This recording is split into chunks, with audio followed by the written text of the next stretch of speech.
നമസ്കാരം, മലയാളി വാർത്തയിലേക്ക് സ്വാഗതം. ഇന്ത്യൻ വംശജയായ സുനിത വില്യംസിന്റെ മടക്കയാത്രയെക്കുറിച്ചുള്ള റിപ്പോർട്ടുകളാണ് പുറത്തുവരുന്നത്. സുനിത വില്യംസിന്റെ സഹയാത്രികൻ യൂജിൻ ബുച്ച് വിൽമോറും ഭൂമിയിലെത്താൻ മാസങ്ങൾ എടുത്തേക്കും എന്നാണ് സൂചന. പേടകത്തിന്റെ തകരാറ് പരിഹരിക്കാൻ ഇനിയും സമയമെടുക്കുമെന്നാണ് നാസ അറിയിച്ചതിന് പിന്നാലെയാണ് ഈ റിപ്പോർട്ടുകൾ കൂടി പുറത്തുവരുന്നത്. ബോയിംഗ് സ്റ്റാർലൈനർ അന്താരാഷ്ട്ര ബഹിരാകാശ നിലയത്തിന് അരികിലെത്തിയപ്പോൾ പേടകത്തിൽ നിന്ന് ഹീലിയം വാതക ചോർച്ചയുണ്ടായതാണ് പ്രതിസന്ധിക്ക് കാരണമായത്. ചില യന്ത്രഭാഗങ്ങൾ പ്രവർത്തിപ്പിക്കാൻ കഴിയാതിരുന്നത് ദൗത്യം ദുഷ്കരമാക്കുകയും ചെയ്തിരുന്നു. യാത്രികരുടെ സുരക്ഷ പരിഗണിച്ച് പേടകത്തിന്റെ സാങ്കേതിക പ്രശ്നങ്ങൾ വീണ്ടും പരിശോധിച്ച ശേഷമേ മടക്കയാത്രയ്ക്ക് നാസ അനുമതി നൽകുകയുള്ളൂ.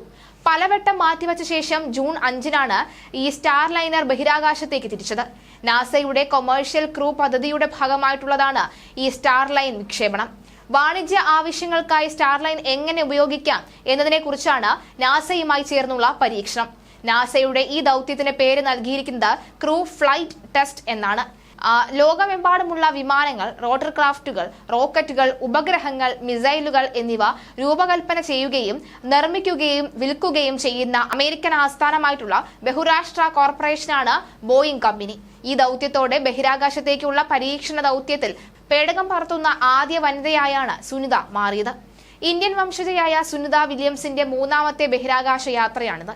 2006 ഡിസംബർ 9-നാണ് ഈ ഡിസ്കവറി ബഹിരാകാശ പേടകത്തിൽ സുനിത വില്യംസ് തന്റെ ആദ്യത്തെ ബഹിരാകാശ യാത്ര നടത്തിയത്.